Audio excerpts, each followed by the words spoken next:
नमस्कार, आप देख रहे हैं 4 पीएम न्यूज नेटवर्क और मैं हूं आपके साथ आकांक्षा यादव। दोस्तों, बिहार की सियासत इन दिनों एक बार फिर से गर्म है। एनडीए की नई सरकार के गठन को अभी मुश्किल से 1 महीना भी नहीं हुआ है, लेकिन सत्ता समीकरण को लेकर बयानबाजी अपने चरम पर पहुंच गई है। एक तरफ मुख्यमंत्री नीतीश कुमार बार बार कह रहे हैं कि वो अब कभी आरजेडी के साथ नहीं जाएंगे, वहीं दूसरी तरफ आरजेडी के नेता लगातार दावा कर रहे हैं कि राजनीति की परिस्थितियां ऐसी बनेंगी कि सीएम नीतीश कुमार फिर से पलटी मारकर उनके साथ लौट सकते हैं। ये टकराव सिर्फ बयानबाजी नहीं है, ये बिहार की राजनीति के आने वाले बड़े फेरबदल का संकेत भी है। दरअसल बिहार में एनडीए सरकार बनने के बाद से ही एक अजीब सी असहजता लगातार महसूस की जा रही है। गृह विभाग, स्पीकर पद और दोनों डिप्टी सीएम की कुर्सी बीजेपी के पास है। जेडीयू के कई नेताओं को लगता है कि ये सीएम नीतीश कुमार का अपना स्पेस सिकुड़ने जैसा है। आरजेडी के विधायक और प्रधान महासचिव रणविजय साहू तो साफ कह रहे हैं कि सीएम नीतीश कुमार डरे हुए हैं और बीजेपी उन्हें किनारे करने की रणनीति पर काम कर रही है। रणविजय साहू का सीधा आरोप है कि महाराष्ट्र और मध्य प्रदेश की तरह बिहार में भी मुख्यमंत्री बदला जा सकता है। इसी संदर्भ में उन्होंने दावा किया कि सीएम नीतीश कुमार आखिरकार आरजेडी की ओर वापस लौट सकते हैं। वहीं दूसरी तरफ सीएम नीतीश कुमार ने भी सरकार बनने के 1 महीने भी नहीं हुए हैं कि अब वो फिर से सफाई देने लगे हैं कि उन्होंने पहले भी आरजेडी को बीच बीच में साथ रखा था, लेकिन गड़बड़ियां शुरू होने के चलते गठबंधन तोड़ना पड़ा। सीएम नीतीश ने यह भी कहा कि मैं अब कभी आरजेडी के साथ नहीं जाऊंगा और इसी बयान से कयासों के बाजार गर्म हो गए कि क्या सीएम नीतीश कुमार फिर से पलटी मारने वाले हैं, क्योंकि ये बयान जब भी नीतीश कुमार देते हैं तभी बिहार की राजनीति में हलचल बढ़ जाती है। क्योंकि इतिहास गवाह है कि जब जब उन्होंने आरजेडी के साथ कभी नहीं जाने जैसा बयान दिया है, तब तब ही स्थितियां ऐसी बनती हैं कि वो वापस आरजेडी के पास आ जाते हैं। बिहार के लोग अभी भी याद करते हैं कि 2013 में सीएम नीतीश ने कहा था कि बीजेपी से संबंध कभी नहीं रखेंगे, लेकिन फिर 2017 में अचानक उन्होंने पलटी मारकर बीजेपी का हाथ पकड़ लिया।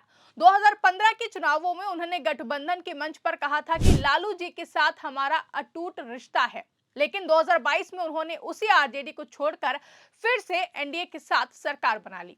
यानी सीएम नीतीश कुमार का इतिहास बार बार ये बताता है कि नीतीश जो सबसे ज्यादा मना करते हैं वही कुछ महीनों बाद करके भी दिखा देते हैं। यही वजह है कि आरजेडी के नेता सीएम नीतीश के अब के इस बयान को फिर से एक संभावित पलटी की वजह मान रहे हैं।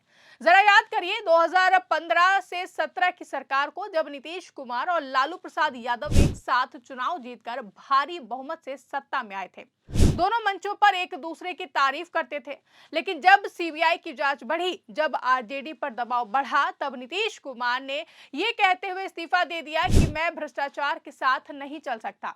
हर कोई समझ रहा था कि शायद चुनाव हो जाएंगे, लेकिन सिर्फ 24 घंटे बाद उन्होंने उसी बीजेपी के साथ सरकार बना ली जिसके खिलाफ वो प्रचार कर रहे थे।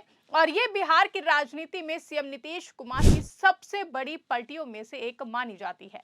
फिर 2022 आया, सीएम नीतीश कुमार ने अचानक बीजेपी से रिश्ता तोड़ दिया। जेडीयू के नेताओं ने आरोप लगाया कि बीजेपी उन्हें कमजोर करने की रणनीति पर काम कर रही थी। नीतीश ने कहा था कि मैंने बीजेपी के साथ जो गलती की थी उसे ठीक कर रहा हूं। इसके बाद वो फिर आरजेडी के साथ चले गए और महागठबंधन की सरकार बन गई। लेकिन महज 1 साल में ही एक बार फिर उन्होंने आरजेडी से रिश्ता खत्म कर दिया और एनडीए में लौट आए। यही वजह है कि आरजेडी के नेता आज भी कहते हैं कि सीएम नीतीश कुमार की राजनीति में कुछ भी स्थायी नहीं होता है। तभी तो आज एनडीए में रहते हुए भी जेडीयू के भीतर असंतोष की कई आवाजें उठ रही हैं।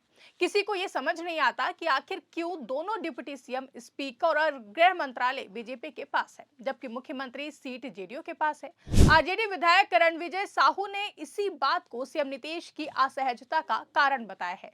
वहीं कई राजनीतिक विश्लेषकों का मानना है कि बीजेपी अब बिहार में शिवसेना मॉडल या फिर एमपी मॉडल को दोहराने की कोशिश कर सकती है, जहां पहले सहयोगी दल को कमजोर किया जाता है और फिर सत्ता परिवर्तन होता है।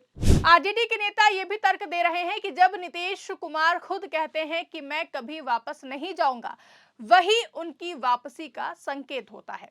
उनका कहना है कि नीतीश तभी ऐसे बयान देते हैं जब वो राजनीतिक दबाव में होते हैं, और जब दबाव बढ़ता है तो नीतीश अचानक से अपना रास्ता बदल लेते हैं। इतिहास में 2013, 2017 और 2022 इसके सबसे ज्यादा सटीक और बड़े उदाहरण हैं।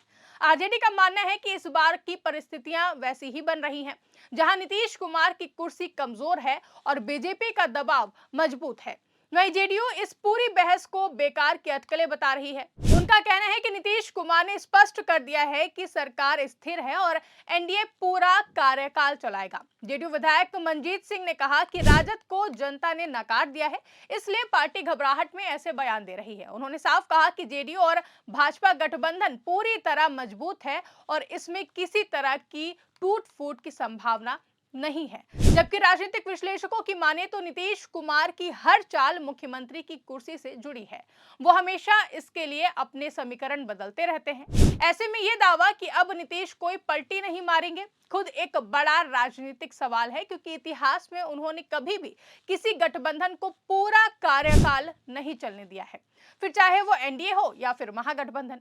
वहीं बीजेपी नेताओं के हालिया बयानों में भी कहीं ना कहीं एक संकेत मिलता है कि वो जेडीयू पर पूरी तरह निर्भर नहीं रहना चाहते हैं।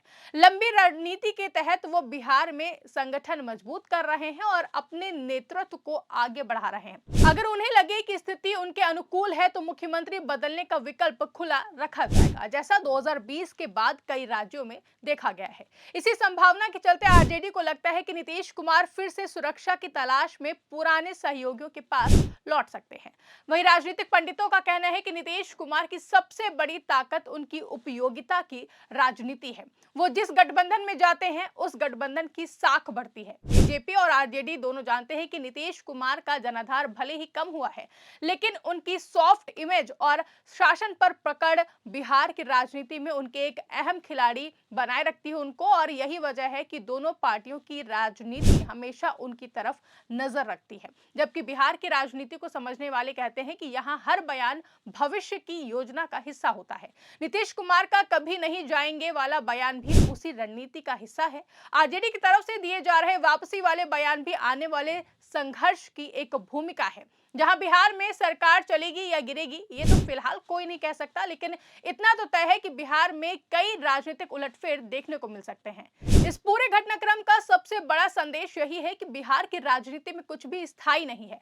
यहाँ सिर्फ समीकरण बदलते हैं, चेहरे नहीं। सीएम नीतीश कुमार ने पिछले 20 सालों में बार बार दिखाया है कि वो किसी भी गठबंधन में बंधे रहने वाले नेता नहीं है, बल्कि एक ऐसे खिलाड़ी हैं जो हमेशा अपने लिए सबसे उचित राजनीतिक जमीन खोज लेते हैं। और यही वजह है कि आज जब आरजेडी कहती है कि नीतीश फिर लौट सकते हैं और नीतीश कहते हैं मैं कभी नहीं जाऊंगा, तो दोनों ही बातें एक साथ सच जैसी लगती हैं, क्योंकि बिहार की राजनीति का इतिहास बताता है कि मुख्यमंत्री नीतीश कुमार की ना कई बार हां का संकेत बन चुकी है। इसलिए आने वाले महीनों में बिहार क्या करवट लेगा ये सिर्फ वक्त ही बताएगा, लेकिन राजनीति के अखाड़े में मुकाबला बेहद दिलचस्प होने वाला है। फिलहाल के लिए इस रिपोर्ट में बस इतना ही। इस पूरे रिपोर्ट पर आपके क्या कुछ विचार है कमेंट करके अपनी राय में जरूर बताएं। साथ ही साथ वीडियो पसंद आई तो वीडियो को ज्यादा से ज्यादा लाइक और शेयर करना ना भूलें। चैनल पर नए हैं तो चैनल को सब्सक्राइब जरूर कर लें और देखते रहिए 4 PM न्यूज नेटवर्क।